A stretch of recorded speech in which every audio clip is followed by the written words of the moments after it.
Hey guys, Chuck with ChuckGuide.com. I've got a question for you. When you are presenting your business, are you able to do it in a persuasive way?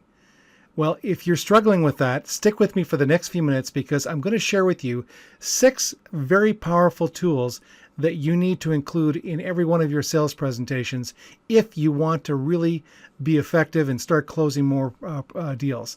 So if you're new to this channel, click on the little button down the bottom right corner, the subscribe button, and also the little bell, and it'll give you an alert each time I post a brand new video. Oh, and if you get value from this video, give me a thumbs up. That would be great. It really helps my videos. So let's dive into this.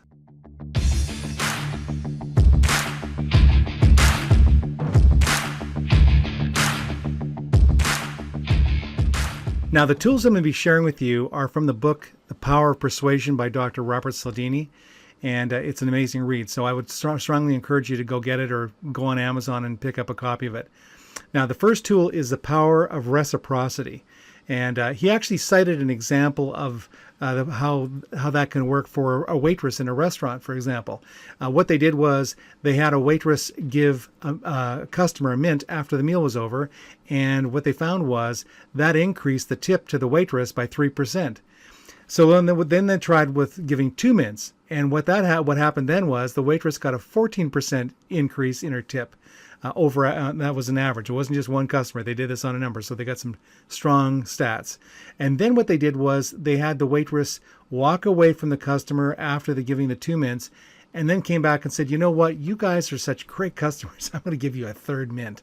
And what happened was the tip went wild. The waitress actually got a 33% increase in her tip. But here's the interesting piece. Is it wasn't just the fact that they got a 3rd mint. It was the way she delivered the mint. So keep in mind that it's not just giving something, but it's giving something of value that you're showing that you appreciate them, that you're going that extra mile. Okay, so if you're doing marketing, you might be you're wanting to build an email list. You're going to market your products and services to. So how do you get people to give you their name and email address? Use the power of reciprocity. So, for example, you might say, if you give me your email address, what I'll do is I'll shoot you over a copy of my new tutorial on how to do XYZ. Or I just created a new video series that's going to help you to do such and such. Give me your name and email address, I'll shoot it over to you. You might say, I just wrote an ebook, and if you give me your name and email address, I'll shoot it over to you. So you're giving something of value, and it has to be obviously specific to their interest. So if you're marketing on healthcare, health and nutrition, for example, then your product or whatever your giveaway is should be related to health and nutrition. Okay, so let's go to the next one. So how does the power of scarcity work? Well, you could have a timer, for example, on the top of your page so that if they don't get the offer that you're giving by a certain time, it's going to be removed. Maybe what you're doing is you're saying that the price is going to go up in a certain period of time. Maybe you've got an opportunity to place somebody in a position in your organization, but they're going to have to get in right now. Maybe, and this is one that I've seen used very effectively, was, look, if you come in right now, I've got George and Tom who are coming in, and I'll put them directly below you. So I've got to bring them into my organization anyway to help you get your business started. I'll sweeten the pot. I'll put these 2 people below you. Maybe what you're going to do, but you got to come in now, because if you don't, you're going to lose it. Whatever it is you're going to be giving the person, you need to understand that it's going to be taken away if they don't do it right now. Scarcity, shortage of supply. It could even be, just like I said, the price is going to go up if you don't get in today. In fact, yesterday I bought a program. It was $99. It was going to be $99, but if I got it yesterday, it would have been $18. Well, I wanted the tool, so I went and spent the $18. And I was thinking about waiting, but I didn't want to spend the $99. So the pain of loss, pain of losing out, I decided to go for the cheaper version. So scarcity is a very powerful tool. Using authority is extremely powerful in your presentation. My leader that I was marketing with, he used this. It was one of his main tools. And what he would do is he would have me do three-way calls. So I'd get a prospect on the phone, and he'd have me call my prospect. Now, what he had me do before was he would have me say something like, "I've got a leader that I'm working with. He's extremely successful, and what I'd like to do is get him to talk to you a little bit about the business, and if you have any questions, he can answer them for you. He's more he's got more knowledge on the company, and he's going to be able to answer your questions way better than I could ever do, because I'm pretty new at this." And so I would get him on the phone, and then what he would do, my leader would do, is edify me and say, "Well, you know what, Chuck is a kind of a humble guy, but actually he is one of our leaders, and you're very lucky to be working with him if you're coming on board, and it sounds like you're going to be." Now, and then so I edified him, and my leader edified me, and so but the fact that I was bringing my prospect to somebody who was important, okay, somebody who was of authority, that made the difference. And you know what? It took the pressure off of me especially when I was brand new starting off, just having somebody to edify me, but somebody who actually could, make the difference between me being brand new or somebody who actually knew what they were talking about. So use authority. It's extremely powerful. Consistency is extremely important. So when you create a sales funnel, for example, all of your pages should have a similar feel to them. You shouldn't have one that looks like it's, like the black sheep. They all should look very consistent.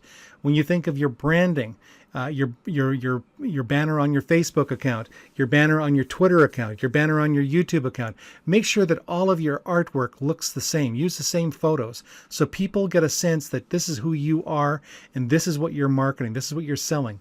Okay, so the more consistent you are, the higher probability that person is going to click through your funnel and buy your product. The power of liking is extremely important.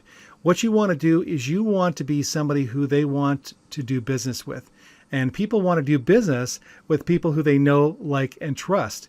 And one of the first ways you can get people to trust is if you're doing calling leads, for example, find out something about your prospect and then share that you have that interest too, that you're really, they may talk about how they're, what do you do in your spare time? And they go, "Well, I like to do golfing." Wow, that's something that's cool. You know what? I've always wanted to learn golf. It's always something that I've always been interested in. Now, that's not to say you're going to make the message about you. You're going to keep the message about them.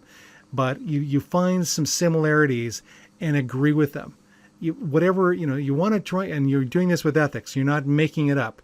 So if you always wanted to be a golfer, then you would say that. Always be honest, be genuine, be real. But find something about your prospect that you can find a commonality with. Okay, so when you're on the phone, you're talking to your prospect, be asking questions, and if you hear them say something that you're be looking for something that you have a common interest in. Okay, the power of consistency. It's all about making micro decisions and keeping your sales copy the same. So it's much easier, for example, for you to get a person to give you their credit card information if you start off by making smaller requests first. So if you're interested in this free download, click on this link and it'll take you over to a page where this information is at. And on that page, it's got a little button that says download your PDF. They click the button, and then the button takes them down to a place where they got to put their name and email address in to get that download, so that obviously you can send it to them. And then it takes them over to a sales page where they're going to get their free download, just like you promised. But in addition to that, you're also going to give them an opportunity to take the next step and maybe get a product that would be even more advantage. We give them even more advantages to having than just simply the free one. So, but again, everything has to be very consistent. So you're obviously not going to take somebody over to a web page where they can get a free sample of some kind of a health and nutritional product, and then try to get them to buy your video marketing course. It's got to be something related to health and nutrition. So be consistent and get your prospect to make small buying decisions. When they click that link, believe it or not, that is a buy. When they click that button, that's a buy. When they put their name and email address in, that is a huge buy. And of course, ultimately, you want to get them to get that credit card out and buy your product. So that would be even, or pick up the phone and call you. That would be the huge win. Okay, so power of consistency. I hope you got some value from this. If you did, give me a high five. I'd really appreciate it. The power of persuasion. Some people just seem to be natural at it, but most people are not.